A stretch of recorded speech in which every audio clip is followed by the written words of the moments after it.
your notes on topic 2, continuing with kinematics. Now we're going to discuss 2D motion. The first half of this video will be on resolving vectors, trying to find the resultant and also trying to find the x and y components when a resultant is given to you. So just to recap, scalar quantities versus vector quantities. A scalar quantity shows magnitude only. And an example of that from the last chapter were distance and speed. A vector shows magnitude and direction. And from the last chapter we had 3: displacement, velocity, and acceleration.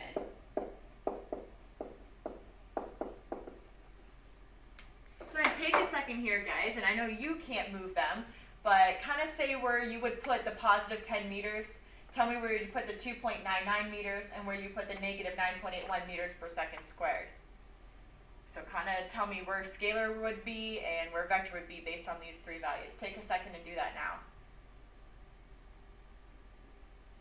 Alright, so we should move the 10 to up here, the 2.99 to scalar, and the negative 9.81 to vector quantities. Little side note though, 2.99 could be a displacement. It's just I'm trying to show you, don't forget signs with it. It's not necessarily true that you have to put a positive with everything. Obviously, like for example, the 10 meters, that's fine. Just write 10 meters. Okay, so now let's look at vectors on diagrams. Vectors are drawn as arrows that point in the direction of motion. The length of the vector arrow in the diagram is proportional to the vector's magnitude. So by drawing a vector, you are literally showing me a vector quantity, right? Because you have the magnitude of it, and you also have the direction that it's heading. The resultant vector represents the sum of 2 or more vectors that are being, either added together or simultaneously acting on a point. When adding, make sure that all vectors have the same unit. So you can't have a kilometer and a meter. You have to have all meters or all kilometers or all meters per second or all kilometers per hour, whatever, okay? Just make sure units all match up if you're trying to get the sum of, in other words, the resultant vector. So for example, the way that we would really write these is you would want to know that 10 meters is heading towards the right. But if you see this 4 meters here, it really should be a negative 4 meters because that vector is heading towards the left, thus showing you a vector quantity, thus showing you magnitude and direction. Okay, next slide here. Vectors can be added graphically. So what you want to do is you want to connect the tail of the first vector to the head of the second vector. It's never ever going to be head to head, tail to tail. It should not be, at least. So look at this guy. He's totally wrong. So kind of assess here and move these around so that everything is headed in the right direction. So what we want to do is move this guy out of the way for sure, move this guy out of the way for sure, and move this one out of the way. So for this one, we might want to bring it over here and attach it.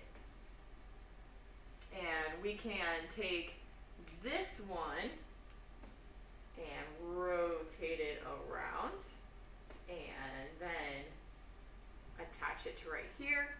And then we can take this one and we got to completely turn him around and attach him right here. Okay, now note to self, the vector length should have stayed the same when I just moved those 3 around, because in a minute you'll see that you can add vectors in any way, just as long as you have the positive 2, the negative 4, the positive 7, the negative 5. They have to stay the same length. Like the magnitude cannot change on that, but you should be able to order them in any way, like add them in any way, put them in any order, because you should still get the same answer as long as direction and magnitude are staying constant. So this is definitely a much better picture of what's going on here in this scenario. Alright, so hopefully this is just review. In order to find the magnitude, you're going to use the Pythagorean theorem. In math class, you're used to seeing a squared plus b squared equals c squared. But in physics, we're going to look at this. What I really want you guys to jot down over here is x squared plus y squared equals r squared, whereas r means your resultant.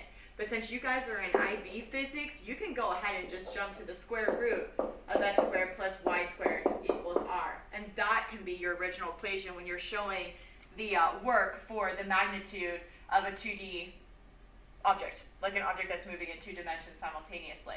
Okay, so the biggest thing here for this number 2 is your calculator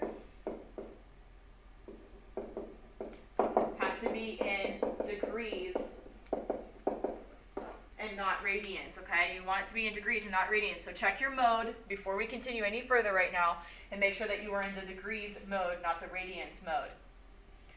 All right, continuing with that, the trig function, SOHCAHTOA, comes into play here, where S stands for the sine function, C stands for the cosine function, and T stands for the tangent function.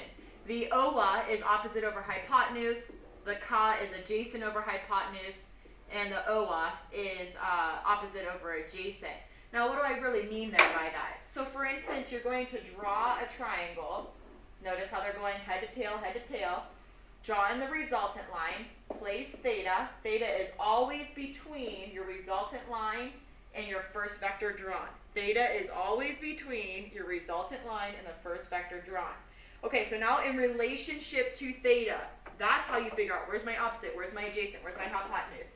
So in relationship to theta, this would be your side that is opposite. And in relationship to theta, this would be your side that is adjacent. In relationship to theta, this would be your side that is the hypotenuse. So take a second with that, please. Opposite to theta, adjacent to theta, hypotenuse to theta. And that'll let you know if you want to use the sine, cosine, or tangent function, because really what you're going to use is inverse sine, inverse cosine, inverse tangent, because you don't want to know what tangent theta is. You don't want to know what cosine theta is. You want to know what theta is by using the cosine function, or what theta is by using the tangent function. Make sense? So what you guys are really going to look at, and let me just kind of jot this real quick, I promise we'll get further into this, but for right now, what you really want to look at is theta equals, actually this is going to be down here for tangent, so it'll be the most commonly used one. Theta equals the inverse tan of opposite over adjacent. So that's really the equation that you want to learn for this stuff, because once again, it's saying sine theta equals, cosine theta equals, tangent theta equals, and you don't want that. You just want theta equals. So you got to divide by tangent, divide by cosine, divide by sine. But remember, we don't want things in the denominator, so we're going to say the inverse tan, or tan to the negative first. All right, moving right along. Bow tie triangles. So we're going to set this up. Here's your coordinate plane. And on your coordinate plane, we have the first quadrant, the second quadrant, the third quadrant, and the fourth quadrant. Just watch this, guys. You can always rewatch it again and fill in the blanks, but just watch this. I don't think you'll get it if you just write it the first time. Those of you that I had me before, still just kind of sit there and watch it, see if you remember this. Those of you who are brand new, please take your time with this. Okay, so bow tie triangles. The ultimate goal is that you'll be able to draw me a first, second, third, and fourth quadrant triangle that utilizes opposite over adjacent, as in y over x. So the order to show me y over x, all four bow ties being at your 0 in the dead center, should form, literally, a bow tie. So for the first one, what we're going to do is go east, and then we're going to go north. You're going to draw in your resultant line. Theta is always between your first line drawn, vector drawn, and your resultant line there. Okay, so this is going to be your y-axis, and this is going to be your x-axis.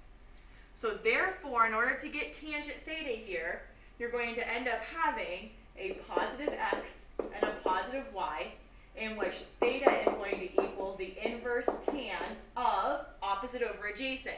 So in relationship to theta, who is opposite? Y over x.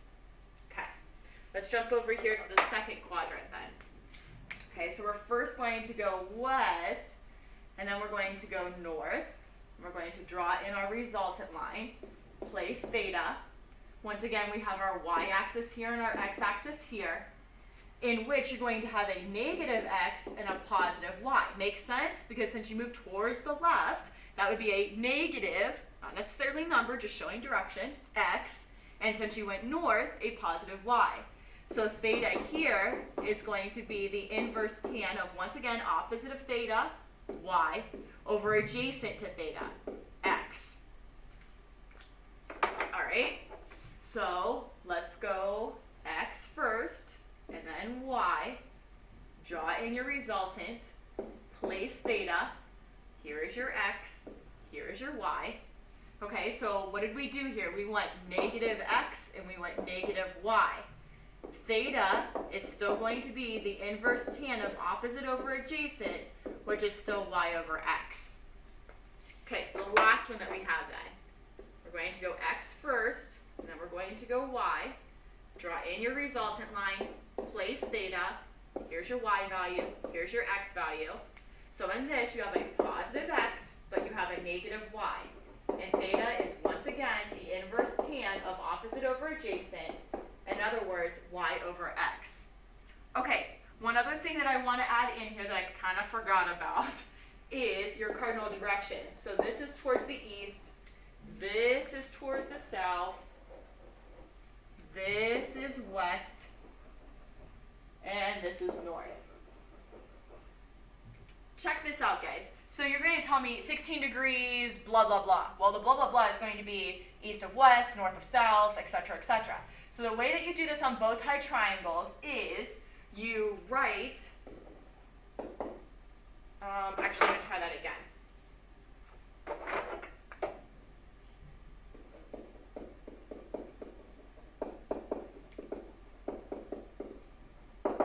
You're going to write the second vector drawn first. So for instance, look at quadrant 1. What would you call quadrant 1? Who did you move secondly? You moved north secondly. So this is called north of your what line? Which way did you move first? East. So that would be 15 degrees north of east. Let's go to quadrant 2 real quick. Which way did you move second? You moved north second. So you went north of your west line. Getting it? Okay, so how'd you move first in your third quadrant? Second in your third quadrant.